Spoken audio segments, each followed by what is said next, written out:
were the best days of my life. I mean, Is I that think, right? yeah, I'm still in touch with, a lot of school friends. So you're talking about like your in high school Brisbane. Yeah. years? Yeah. Oh, why? What did you do that made you Well, bond like that? it was the era of Monty Python.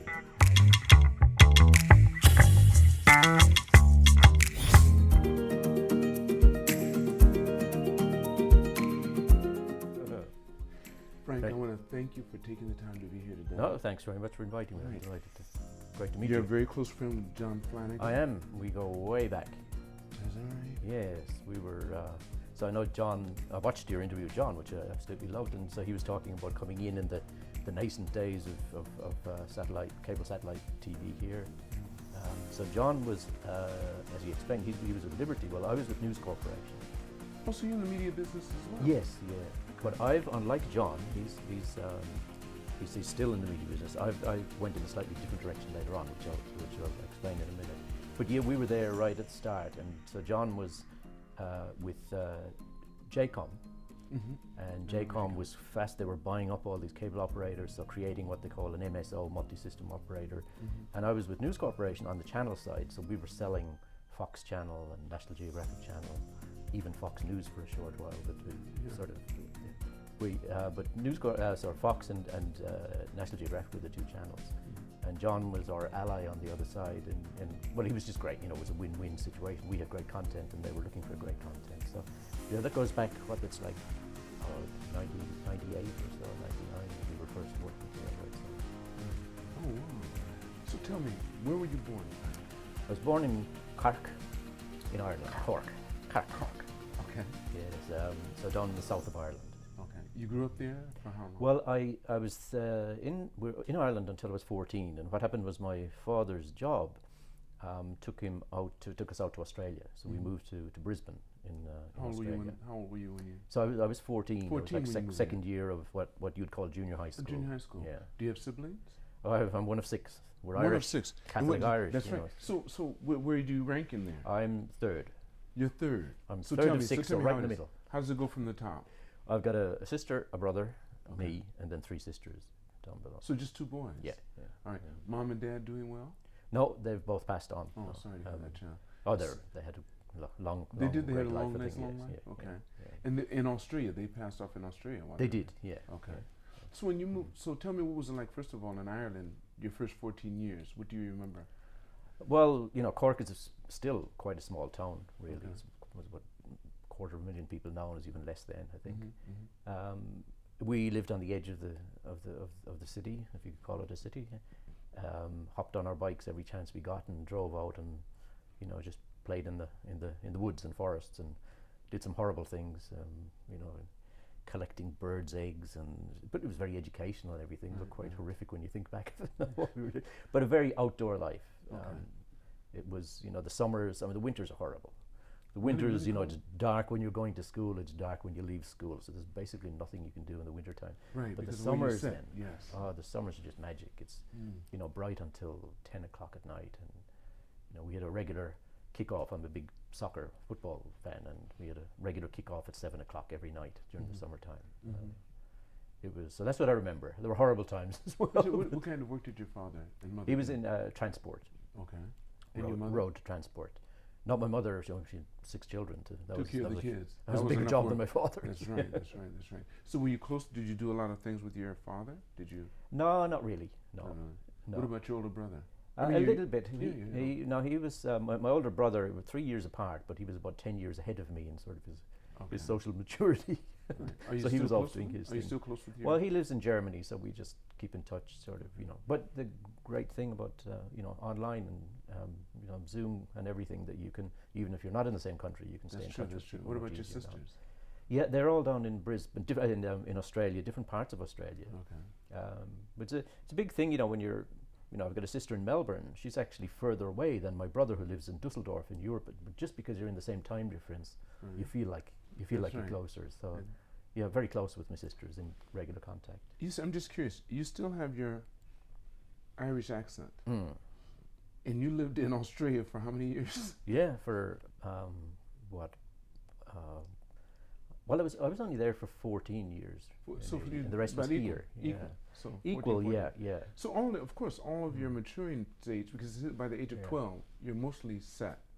Well, I sort of worked on my accent. I was 14 when we arrived, and it was just the time, I forget, it wasn't U2, it was before U2, but Irish music was starting to become a thing. And it started to become my thing, and the girls started to, oh, Irish, he must know Bono, and he must know these people. Right. So I thought I'll work on this. I sort of joke about going home to get Irish accent lessons from my mother every afternoon to keep it up. Can you speak with the Australian accent? G'day, mate. You can do this. So people won't know unless you tell them. Oh no, I mean my natural accent is this. I wouldn't speak it in Irish accent. But my younger sisters, so three younger sisters, and they all speak with Australian accents. Their younger years were all in Australia, so that's all they know. But I think this is sort of a conscious decision you make as well at some point. Do you want? And I did make, I was pretty locked in, I suppose, but I didn't really feel like I wanted to speak with an Australian accent. Okay. What kind of, were you more academic or were you more physical? More physical, more, played soccer, every single day. And school really was just fun. I mean, I just had the best fun at school. Even the academic side? Had great fun. I just sort of sailed through. Okay, right. Not particularly, didn't perform particularly well, but just, the school days were the best days of my life. I mean, Is that right? Yeah, I'm still in touch with, a lot of school friends. So you're talking about like your high school years? Yeah. Oh, why? What did you do that made you bond like that? It was the era of Monty Python, and we basically. I love it. Listen, The Life of Brian and all that. Man, I laughed so hard. And the Holy Grail came out when I was, in like second year of high school, and I mean, we spent more time quoting Monty Python than we did expressing our own ideas. I had a summer camp at Sacred Heart, and we brought the monitor out. So at lunchtime, the kids would have like an hour break, and we would run Monty Python, but The Life of Brian, and we just laughed. They would laugh, and I found if I turned it really loud, the kids would really pay attention. And they would just start to quote. They started making the quotes and stuff. It was just beautiful. Well, we went. I was my biggest achievement at school was I was school captain, which is in your last year in high school, there's like one student. The president. The president, right? But you called a captain. Yeah, and the reason I became school captain was that for that year only, they allowed the students to vote for the school captain. And at the school camp, at the end of the second last year of high school, I got up on stage with three other friends and we performed the Four Yorkshiremen sketch, the Monty Python sketch. And somehow that sort of, I shone in that. And they all voted for me. Is that right? Yeah, and the next year the school changed the rules and they wouldn't let students vote anymore. They went back to the old system. And so what was it like when you were over the school, when you were school captain? What was it like? I just made it fun. I mean, what kind of things did you do? Well, we had a. But I'm sure you had your three mates with you that were your consultants. Yeah. Right. Yeah. I did. It's not funny anymore, but it was, things that were funny at the time. We sort of broke lots of rules, but always in a good way. The thing I remember about my last year in high school is there wasn't a single fight.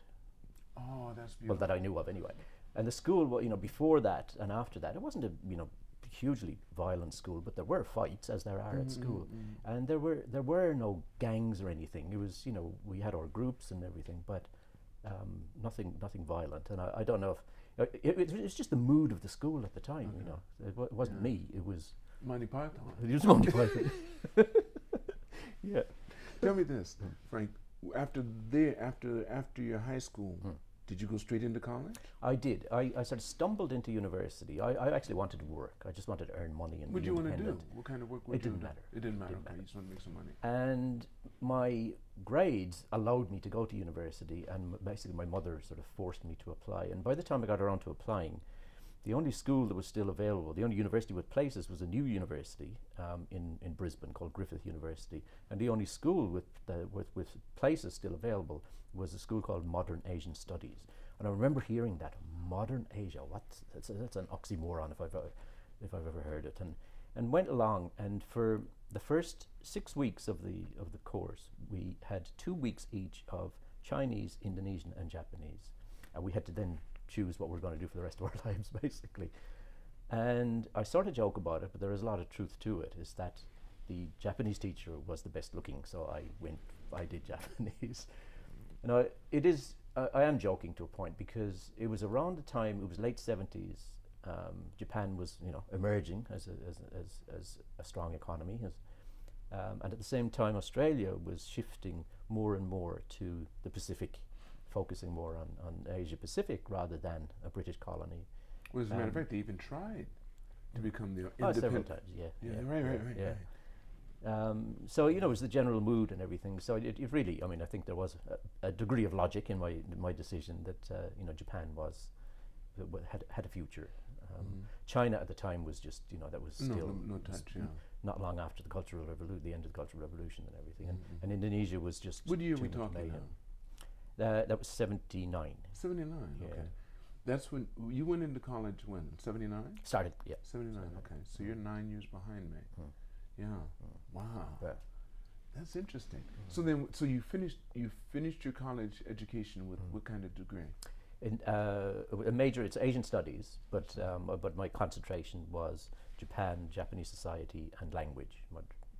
Language was a big part of it. Now, during college years, did you ever come to Japan? Yes, I came first for 3 months in 1980, in December 1980. So the month when John Lennon was killed, I was here. That was just for 3 months, and it was around Kansai area. I had 2-week homestays in about 6 different places, and just absolutely loved it. And went back, and that's when I applied myself to really studying about Japan and Japanese. And at the end of my undergraduate degree, of my BA, had the chance to apply for a longer scholarship, and ended up coming here for 2 years, and that was in Tokyo. Okay. Where? Which college? It's a small university, Daito Bunka. Daito Bunka. And it was just because of a relationship with my supervisor and a professor up here that the whole thing came about. But it's famous for rugby. It's still reasonably strong, and marathon, the ekiden. Okay. And recent years, the ekiden, they've been really bad, but back in those days they were really good. So it's more of a sports university. They also had students from Tonga there. Really? For the rugby team, of course. Players, yeah. Of course. And I don't know if you're a fan of rugby, you'd remember Latu. He was the captain of the Japan team in later years. So he was my dokyusei at that Is time. that right? Yeah. Oh wow. Yeah. So did you play in your college years? No. I was saying you're kind of small. I mean, I can see I I can see rugby. you being flat all over the place. Yeah, and I wasn't particularly fast either. So it was, Is that right? Yeah. Okay, so tell me. So you came over here with what in mind? Tell me, when did you decide to come here to live? The exchange, the 2-year exchange. They at the start of the last year of university, they said, okay, if you get these grades, you can go. You're eligible to apply for a 1-year exchange program in Japan. And I thought, wow, free holiday. If all I have to do is study. So I just went for it, and was lucky enough to be selected for the program and came up.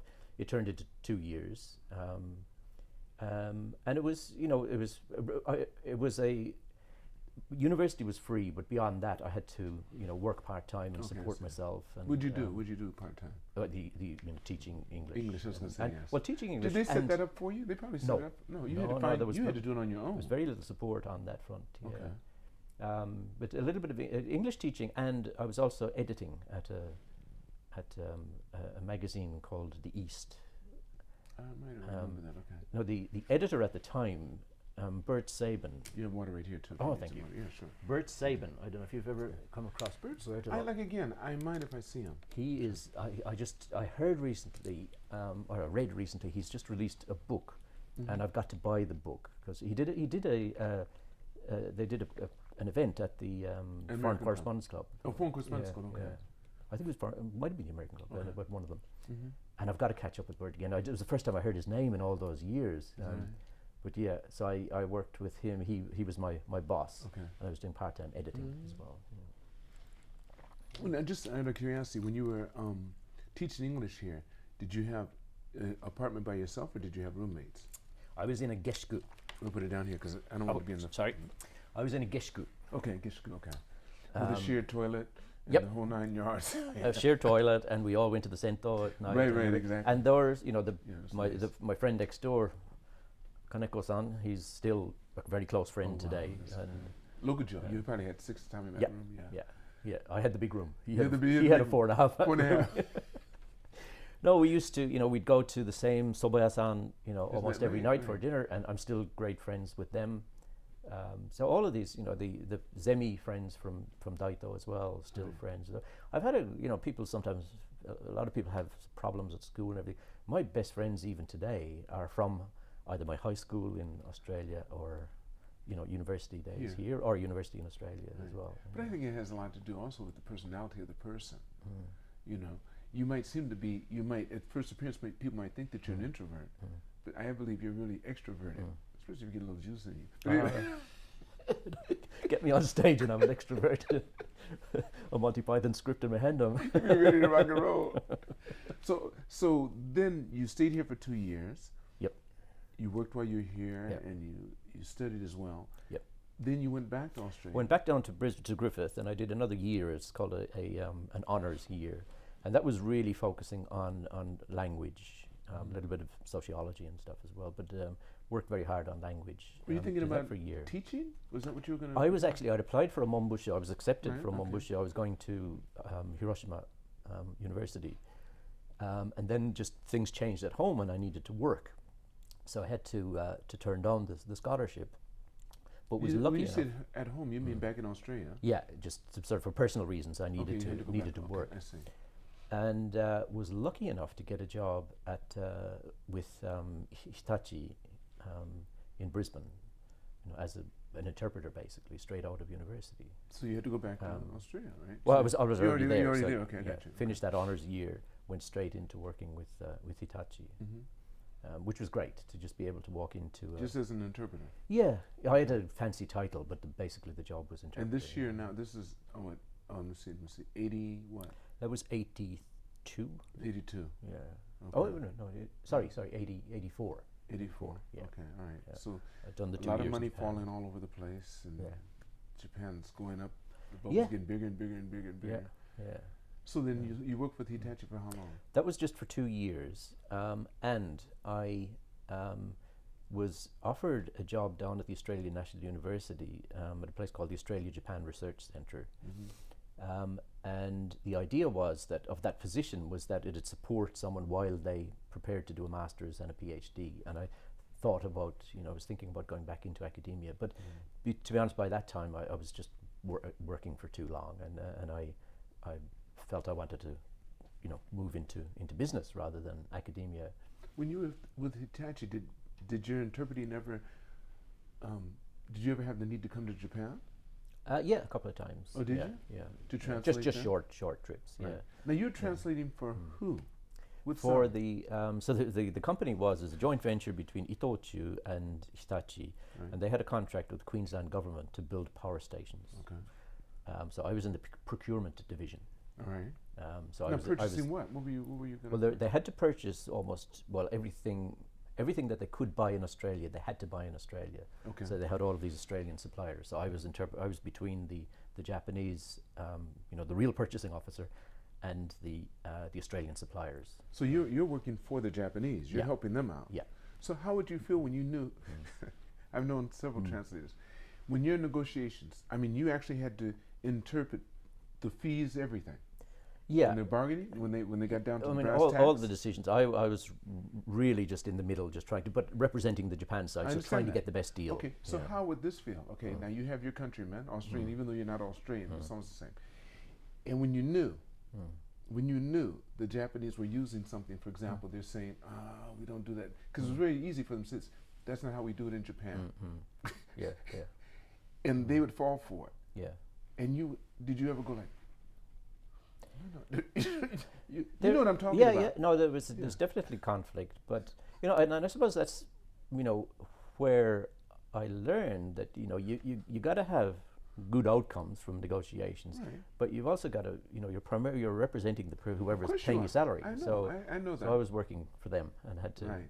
So you just get the best deals. So it and, wasn't hard for you ever. No, No. I mean, it was, Okay. but you can play that.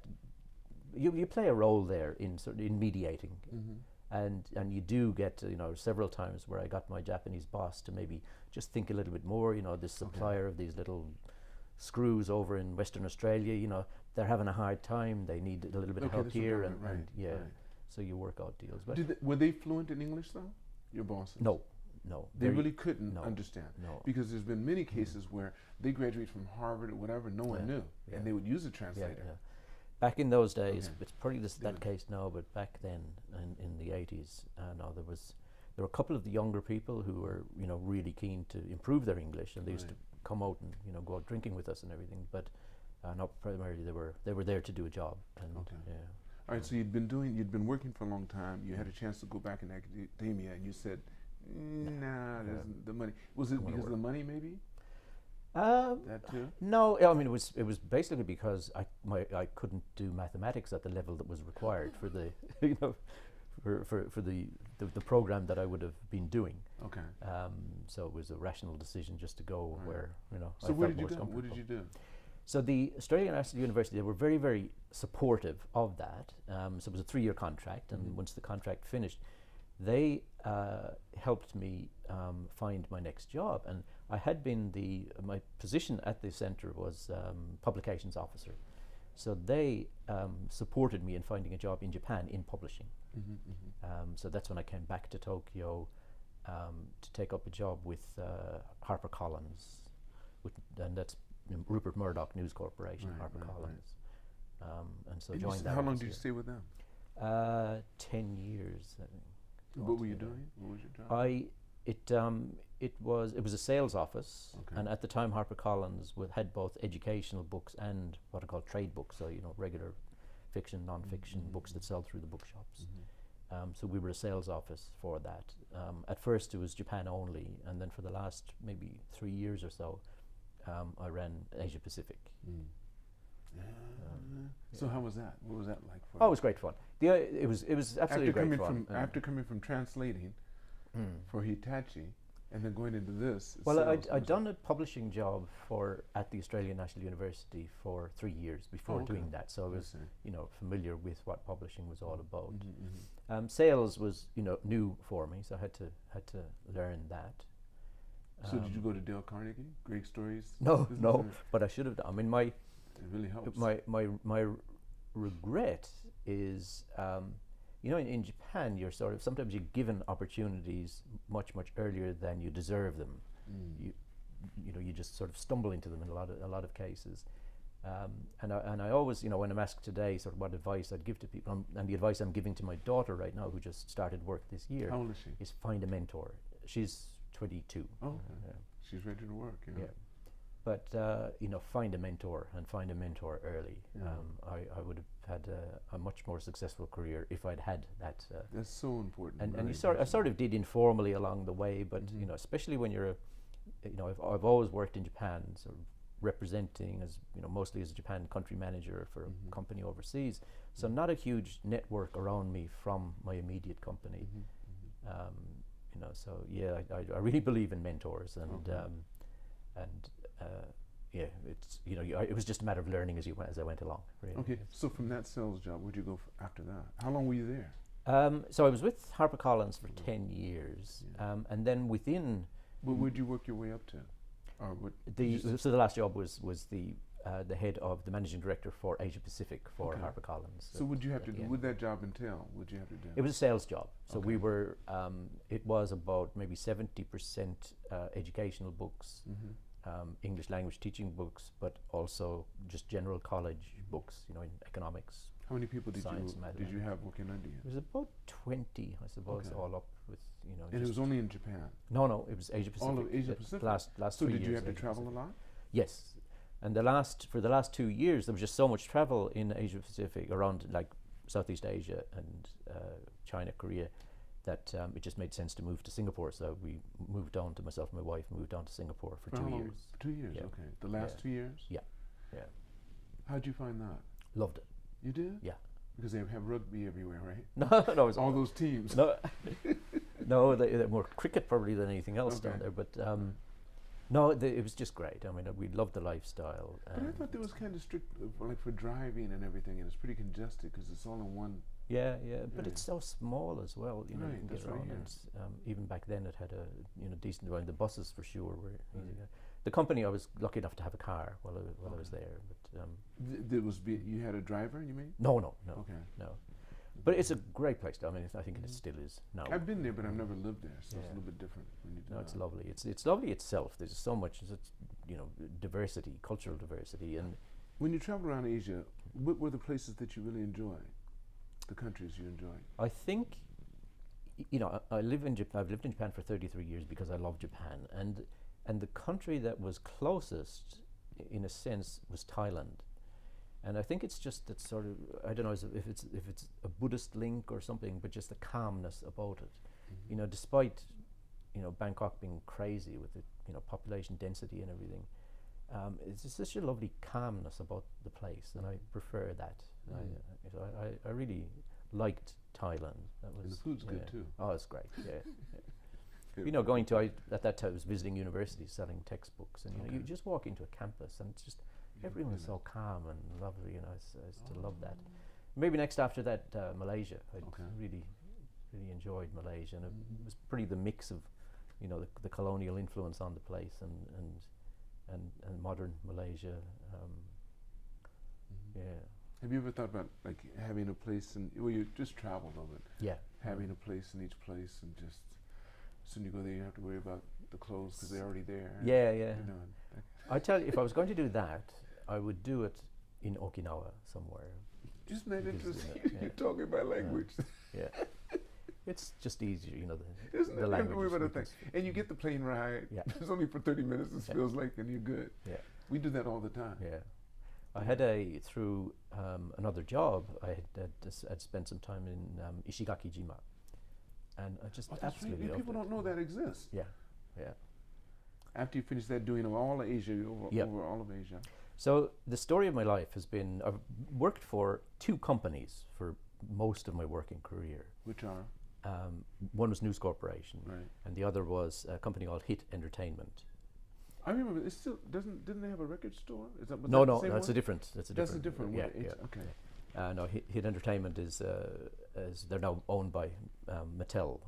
They're bought by a larger company, but they were most famous for Thomas the Tank Engine, kids brands. Okay. But I worked mostly for 2 companies, but through mergers and acquisitions and reorganizations, I moved around to lots of different brands. Mm-hmm. So the first move was within News Corporation. I went from the publishing side to cable and satellite television. Now, all these positions, were you taking the lead? In publishing, I was. Yes. It depends. I usually ended up running the business at the end, at least. Sometimes I went in as the leader. Sometimes it became the Japan country manager after that. In the case of moving from publishing to television, that was when News Corporation was partnered with, first of all, with SoftBank, and created this thing called J-Sky-B, which, eventually, people who were around at the time would remember, like, Murdoch bought shares in TV Asahi and caused all sorts of things. But that was just, he was just coming in and sort of shaking things up. But he partnered with Masayoshi Son, SoftBank, and that quickly turned into, so Fuji TV and Sony came in, and that turned into what eventually became, Sky Perfect TV that's here now. So I was part of the team from News Corporation, seconded into that early Sky Perfect TV. So where are you now? So it leads you up till now? No. Okay, let's go. So I went through all that. I ended up running News Corporation's broadcasting business, now called Fox International Channels, which has now been bought by Disney. So it's just, all of these ownership and structure, organization keeps on changing. Fox.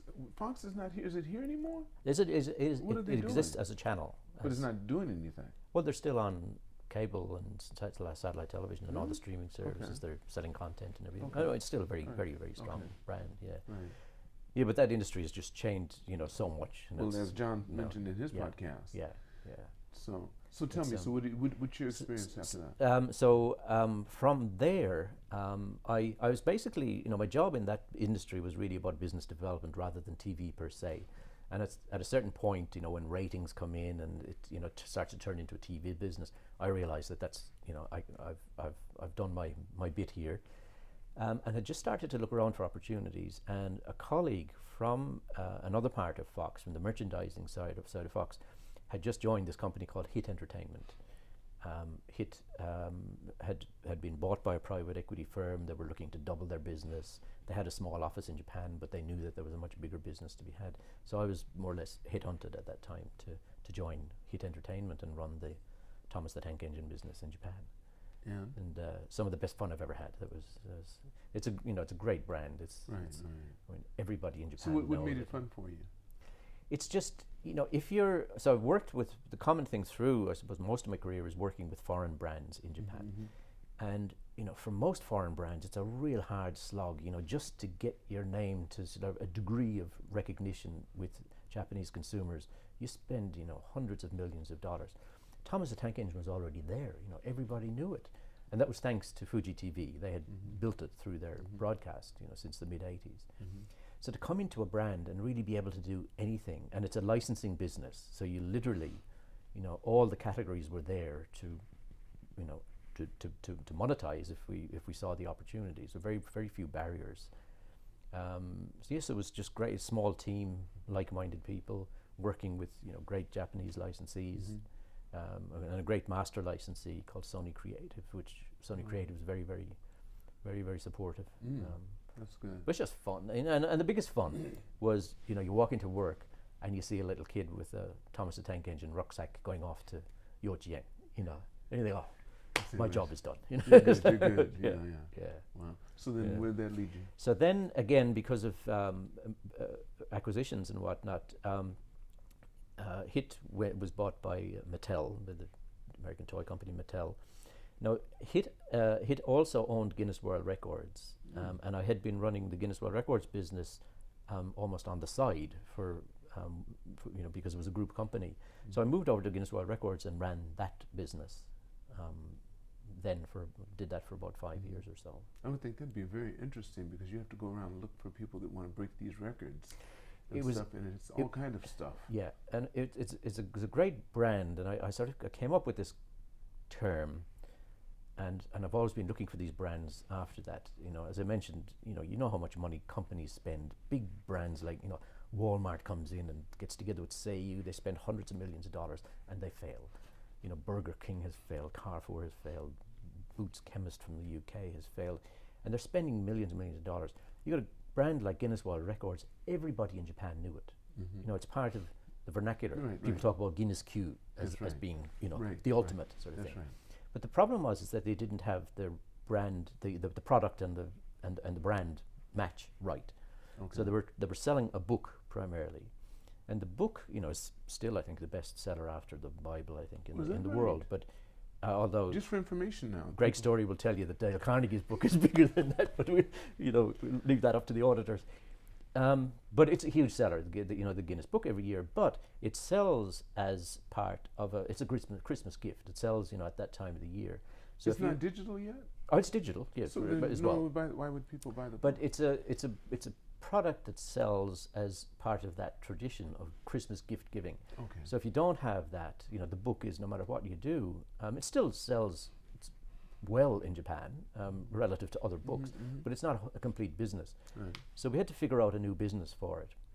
And when I looked at the brand, so you got a brand that everybody in Japan knows, but the product match isn't right yet. And I don't know if I heard the term or came up with the term, but pre-connected brands is something. Right. Yeah. Okay. So brands that are already connected with a Japanese consumer, but you've got to work on getting the product mix right. So we worked very hard with various partners in Japan to figure out, what do Japanese consumers want of Guinness? And it turned out that the answer was they didn't want to just look at Guinness and say, wow, that's amazing. These amazing people have these Guinness World Records. They wanted a record themselves. Okay. So we had to turn it into more participatory, brand that anyone can be a Guinness World Record holder. Okay. You're a 3-year-old, you're a 116-year-old postman down in Kyotango in Kyoto. You can be, you may have a Guinness World Record. So open it up to the masses, democratize number one. That's where we figured the place was. So then the next question is, how do you monetize all of that, and maintain the integrity of the brand as well? Because you can't go out and sell brands. They're very, very, very strict on how they measure the guidelines for these records. It's got to be the same all over the world, and how they judge them is the same all over the world. So you got to protect the integrity of the brand, but also make it open to everyone. So that involves in some way getting together with brands and doing sponsored events. Like we did with Tokyo Midtown. They have an annual event called Open the Park. They have a huge park out the back of Midtown. Right. Yeah. And so they set it up as a big matsuri, with Guinness World Record challenges, set up for the whole family. Things that at a matsuri that getting the goldfish out of we didn't have goldfish in the pool. We had little objects in the pool, but a similar sort of thing. Right. So little kids could participate. For the world, parents, grandparents. For the Guinness record, world record. Yeah, yeah. So we'd have our adjudicators there. I think they're still doing it now, but we'd have our adjudicators there for 4 days for this big event to open the Midtown Park. Now, forgive my ignorance on the World Guinness Book of Records. If you have a book with all of these records that have been set, and records are being challenged or made every day, are you talking about an encyclopedia set because you have to keep on having an addition to it? Or what? How does that work? The book is a tiny fraction of the total number of records that exist. So they've got Guinness has a database of all of the records that are in existence today. Right. And you can, as an individual, you can access those records for free through you can see, I have this idea, I might be able to do that. I'm at school, I'm the best at doing this particular thing. Can that be a record?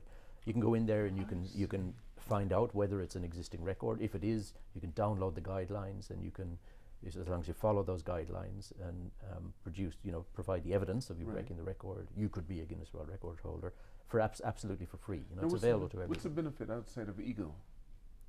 Fun. Okay, fun. I mean, isn't it fun to be the number one in the world? In the world. Yeah. Okay. Yeah. That's it. Yeah. It's like an Olympic challenge, only you have to go to the Olympics. Yeah. I got you. It's democratizing number one. That's is right, what we came up with. Yeah. And there's it's a huge element of making that available to everyone, but you've got to make money as well. So there's a commercial side to the business as well. So how did you do it? Well, that was we did campaigns with products. The first big one we did in Japan was with Panasonic EVOLTA battery. They had the record for the longest life AAA dry cell battery. Yeah.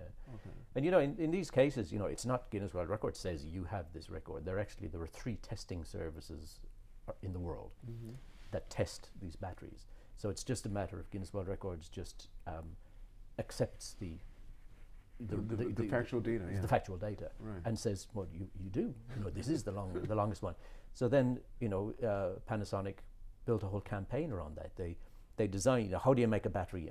These marketing people are just brilliant. How do you make a dry cell battery interesting? You create a cute little robot. Bunny rabbit. And you have this was that the rabbit? That's Duracell. That's Duracell. Okay, don't talk about. Okay, that one. Okay, that'll be edited out. No, it's EVOLTA-kun. It's this little robot. Okay. EVOLTA-kun. Yeah. Yes, that guy. And so he climbs the Grand Canyon, and he races at Le Mans. Whose idea was it was Hakuhodo. They've come. But we were part of developing the idea. But the original idea of using the battery to power something that's really entertaining and cute, and to highlight the fact that they have the record for the battery. Right. And we actually then, we were running Thomas the Tank Engine at the same time. So we did one where we tied up with Panasonic and Takaratomi, the plow rail makers, and we did a joint record there with Panasonic battery driving Thomas around on the longest plow rail in the world. Okay. But it's that sort of, Guinness and Thomas, to be honest. I mean, they're just the best fun I've ever had in my life. Because, you can do, as long as you stay, your brand integrity is you're not going to do anything silly with any of those brands. Well, we wouldn't in Japan. But but within those rules, there's just so much fun you can have. So where'd that lead you? That again, the company was sold and moved on, and from there. Were you thrown out? I mean, when they were sold and stuff, did you ever find yourself in any of those transitions at a time to where you didn't have something to go to? Oh yeah. So all the time. So I've got my own company, that's what I'm doing right now. So I've got my own company called Next Big Thing. Best thing about the company is the name. And it's appropriate, so appropriate. Yeah, and I've used that at various times. So even when I joined Guinness World Records for the first time, I joined as a consultant for 6 months while we just figured all this out, and then joined full time. So yeah, I've used this Next Big Thing along the way. And actually, after Guinness World Records, I went to a friend of mine at University of Music. They needed some help in just sorting out their merchandising for their international artists, so Rolling Stones and Queen, Lady Gaga, and this sort of thing. So I joined as a consultant first, and again ended up joining them for a couple of years after that as a Seishain, and just sorted out their business. Right, okay. And sometimes I've gone into actually do the job, and it was my thing. Right. Sometimes I've just gone in, and the brief has been, look, can you just figure out the strategy and find the people that we really need? And that was the case at Universal. And that the person took the 3 years in the end to sort it out, but the person that I put in there and worked on with the strategy is still there, and he's the business beautiful. Is 4 or 5 times bigger. And you're than not an executive search either. No. And you did it. Look, no, that's nice. Yeah, it's more starting from. They're not happy with you. Yeah. But it's always like, every time for me it's been, and it's the same today, it's like looking at, so there's a foreign brand and there's a Japanese customer, how does the customer see that brand? How do they want to interact with that brand, and then figure out how to I do like that. what you said before we started the podcast, when we were just talking off camera, and you were saying about companies that want to come over here. Go through that a little bit. You were talking about companies that want to come over. Your idea about that. So, or companies that want to send someone over. Send someone over, yeah. Right. No, there are a limited number of companies, I think, that it's so specialized, or it's a startup of a big organization, and they need that head office expertise to really get the whole thing going. And that was my experience. But for most people, it is. For most people, they want to stay where they're at. They just want to do something in Japan because they know how fruitful this. I mean, this. If you're here, I always like. They used to say, if you make it in New York, you can make it anywhere. Yeah, it's Tokyo. Yeah, maybe it's Japan. Yeah, yeah. And so then the question becomes, is it so you got to learn Japan is one thing. You've got to learn a company's brand and a company's products is the other. Which of those is easier to do? I bet you that in most cases, it's going to be quicker for someone who's a company outsider, but a Japan insider, to learn the company rather than the other way around. You just see it so many times with people. They're sent over from head office. They're here for 3 years, 5 years at the most. Just when they start to get up to speed, they're going home. And you just got they start all those again. companies that tried to make it here. Yeah. And they spent hundreds of millions of dollars to try to do it. I remember when Chrysler first tried to come. Did they not have their cars in the showroom forever? Yeah. And they thought they could just make it run by doing that? Not here. Yeah. Not here. And I suppose, like, my focus is more on small and medium-sized companies rather than the mega, these massive brands like the airlines and the automobile companies. I think that's a separate category. But for small and medium-sized companies, and something, I'm not the only one who's realized this, I'm sure, but one of the things that COVID makes you realize is it exposes you to all these great people. We've met because of COVID. Isn't that the truth? Because I've seen your podcast. I've met so many new people, and not just in Tokyo, all over Japan. That's right, all over Japan. And they've been here for like as long as we have, over 30 years. And you never would have known it. I never would have known them. Because we stay in our own little circles. Yeah. Everyone says it's really interesting. So this big, huge, this pool of people who really understand Japan and have various industry expertise as well. If I was a company, coming from North America or Europe or Australia or wherever, the first thing I would do is dive in and see who's available here, rather than it makes so much the sense. default of sending It makes people so on. much sense. I'll tell you, Frank, this has been fantastic. What you told me has been really, really good. I always have a question that I ask everyone at the end of my podcast. Now, you asked me, was there anything you need to think about? But I don't give people that advantage. Right. What do you consider a good life in Japan to be? A good life. A good life. I mean, it's always about balance, and having a great personal life and family life. But when it comes down to the work side of it, it's about having a job that really gets you out of bed on Monday morning. You're sitting there on Sunday afternoon and you can't wait for it to be Monday, because you just can't wait to get back into it again. And that balance, and I live in Kamakura. So COVID has been great again. You came all the way here today from Kamakura? Yeah, but I come to Tokyo at least twice a week. I'm here today and tomorrow this week. I really appreciate this. No, it's worked out really well. But being able to live in somewhere as beautiful as Kamakura, have a job that gets you jumping out of bed on Monday morning and wanting to get into it, is that's the ultimate for me. And at this stage, I'm like early 60s now. I'm probably looking to give back more than I was to take before. So going forward, there's going to be more of that. I've offered my services to the Kamakura local government to help them for free on various things. You haven't changed your nationality, have you? No. Okay. Because people, that's becoming popular. It seems like a lot of people are doing it. A lot of foreigners. I don't see the benefit. I have an Irish passport and an Australian passport, and I live in Japan, so I'm good. Yeah. But you're just getting that, having the work-life balance going forward, sort of giving back as well as doing a rewarding job. The other thing, like in work, is I mentioned this thing of a pre-connected brand. I mean, I think this is a thing. They're rare, like Guinness World Records, where everybody in Japan knows them, but the company hasn't got its strategy right. I'm really interested in finding more of those. I'm working with one at the moment, and I hopefully, maybe even before you publish this interview, I might be able to give you the name of it, and you can put it up in Jimaku. But it's a fine foods company that has a long association with Japan. You're working with them now? Yeah. But why don't you you don't want to say what? Well, we haven't signed the contract with them but you yet. may do it before. Yeah. How long will that be? Because I'm quick on my podcast. Are you? But we can always do another one. I mean, we don't have to just stick with one. Well, it would be lovely to come back and just talk about that one company just as a case study. What I do the first time, Frank, is I get into this, your childhood at the beginning, and a little bit of what you're doing as far as business. Yeah. The next time, we don't talk about any of your family. Right. We just talk about what you want to talk about. And it'll be about how it is to work here, or why you never leave here.